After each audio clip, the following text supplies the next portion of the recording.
जय जगत गुरु जय भारत। परम पिता परमात्मा, सारी सृष्टि के रचनहार, कुल मालिक, असंख्य ब्रह्मांडों के स्वामी, जगत गुरु, तीनों लोकों में प्रवेश करके सबका भरण पोषण करने वाले राजाधिराज, आत्माधार, नाथों के नाथ, देवों के देव महादेव, सर्वेश्वर महेश्वर, मृत्युंजय, अजरो अमर, आदि अनादि, सनातनी प्रभु, जगत पिता जगदीश्वर, श्री श्री 1008 की उपाधि के वास्तविक अधिकारी, अकाल मूरत सौद स्वरूपी राम वासुदेव, सर्वगतम ब्रह्म, परम पूज्य, प्रथम पूज्य, परम संत, परम पुरुष, परम धनी, परम दयालु, सत्य कबीर, हक्का कबीर, कबीर, अल्लाहु अकबर, बाखबर, अल्लाह ताला, जगत के तारणहार, जगत के मुक्तिदाता, जगत के जगन्नाथ, हारे के सहारे, हिंदुओं के राम, मुसलमानों के अल्लाह, सिखों के वाहिगुरु, ईसाइयों के मसीह, दया के सागर दया निधि, करुणा के सागर करुणा निधि, स्वयंभू परिभू संकट मोचन, कष्ट हरण, मंगल करण, दुख भंजन, अविगत कबीर,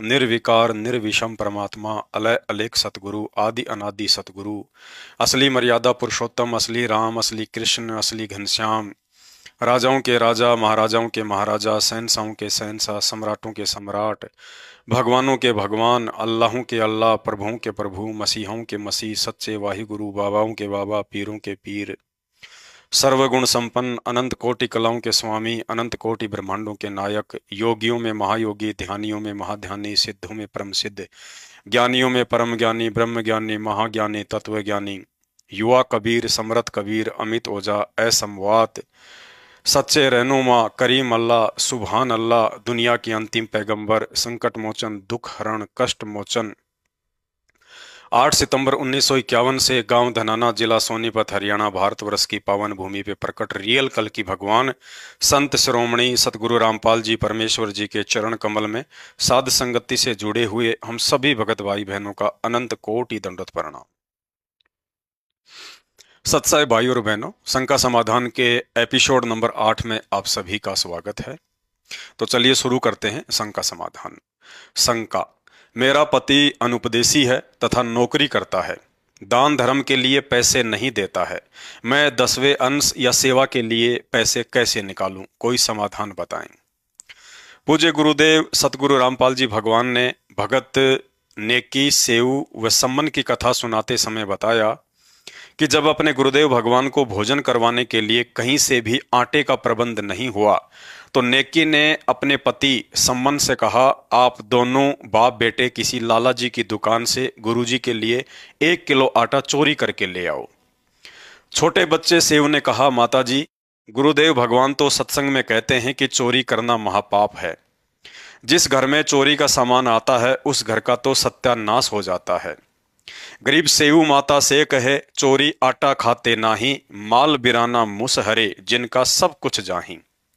माता पुत्र से कहे, सुन सेऊ सुरज्ञान, याम में नहीं अकाज है, चोरी कर दे दान।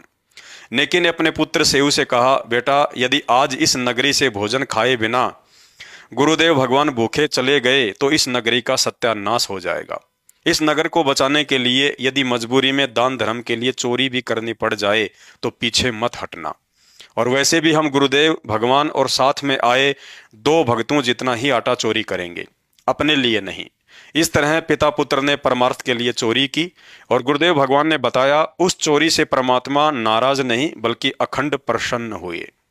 ठीक इसी तरह यदि किसी बहन का पति अनुपदेशी है, दान धर्म के लिए पैसे नहीं देता है, तो ऐसी स्थिति में दान ना कर पाने के चलते माता बहनों को दोष नहीं लगता है। अंतर्यामी परमात्मा को आप हृदय से दंडवत प्रणाम करते हुए यदि दान धर्म का संकल्प भी कर लेंगे कि हे गुरुदेव भगवान, मुझ अभागन ने किसी जन्म में दान धर्म नहीं किया होगा, जिस कारण आज घर में धन होते हुए भी दान नहीं कर पा रही हूं। मैं आपको ज्योति या पाठ का संकल्प करती हूं, हे परमात्मा, मुझ दासी के इस संकल्प को स्वीकार करने की कृपा करें। कहते हैं, साधु भूखा भाव का, धन का भूखा नाही, जो धन का भूखा वो साधु भी नाही। इस तरह भाव के भूखे दयालु गुरुदेव भगवान से यदि सच्ची अंतरात्मा से संकल्प किया जाएगा तो वे अवश्य हमारे संकल्प को स्वीकार करेंगे और उसे धर्म यज्ञ में परिवर्तित कर देंगे। दूसरा तरीका है, आपके पति के द्वारा घर खर्च के लिए जो पैसा दिया जाता है, आप उसमें से थोड़ा थोड़ा पैसा करके दान धर्म या सेवा के लिए निकाल सकती हैं। दान चाहे 10 रुपए का हो या 10 लाख रुपए का, गुरुदेव भगवान दान देने वाले भगत के भाव व श्रद्धा की कीमत को देखते हैं, ना कि पैसों की।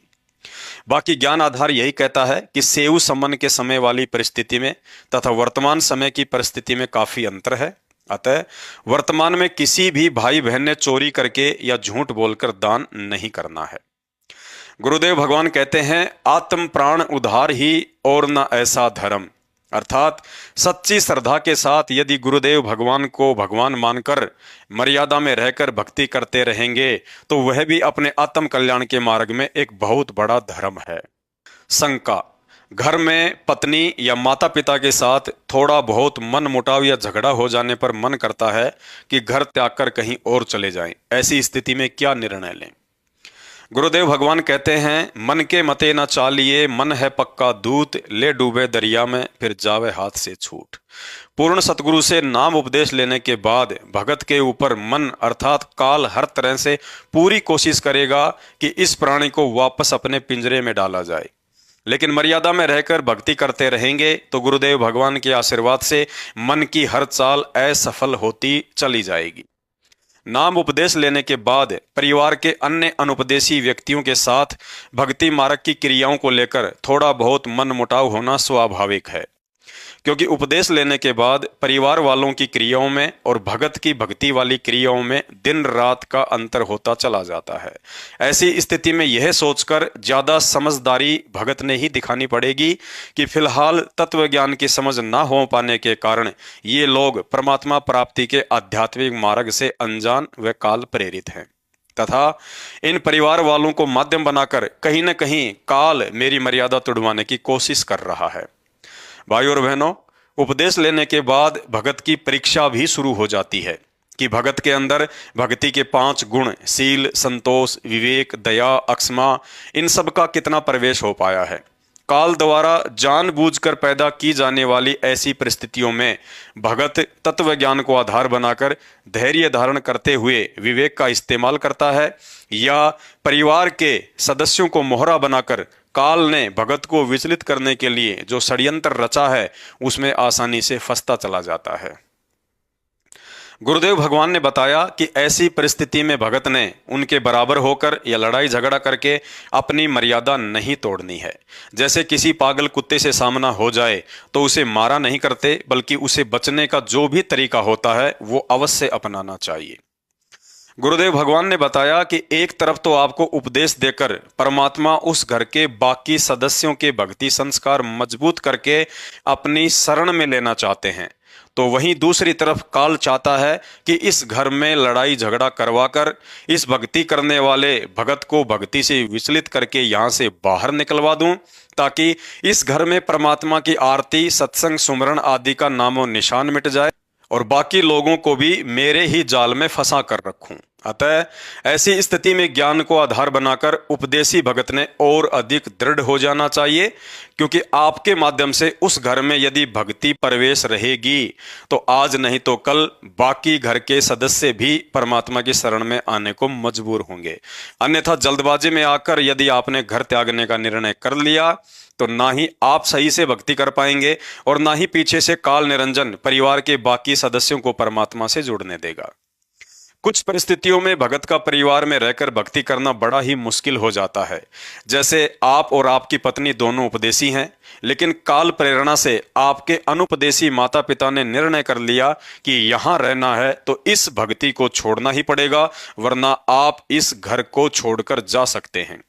तो ऐसी स्थिति में भगत ने गुरुदेव भगवान से प्रार्थना करके उस परिवार को छोड़कर किसी अन्य जगह किराए पर रहकर या जैसे भी उसकी व्यवस्था है कोई भी काम धंधा या मजदूरी करके अपनी भक्ति को सफल करना चाहिए। बाकी सामान्य हल्के फुल्के मनमुटाव के चलते परिवार त्यागना समझदारी नहीं होती है। शंका, क्या हर बार भोजन या नाश्ता करते समय अन्नदेव की आरती करना जरूरी है?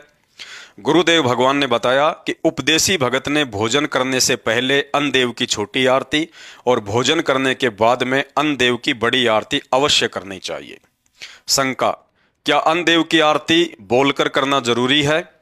गुरुदेव भगवान ने बताया कि अन्न देव की आरती बोलकर भी कर सकते हैं और मन ही मन में भी कर सकते हैं, लेकिन तीनों समय की आरतियां, सुबह का नित्य नियम, दोपहर की असुर निकंदन रमेणी और शाम की संध्या आरती, इन तीनों आरतियों को मुख से बोलकर ही करना होता है।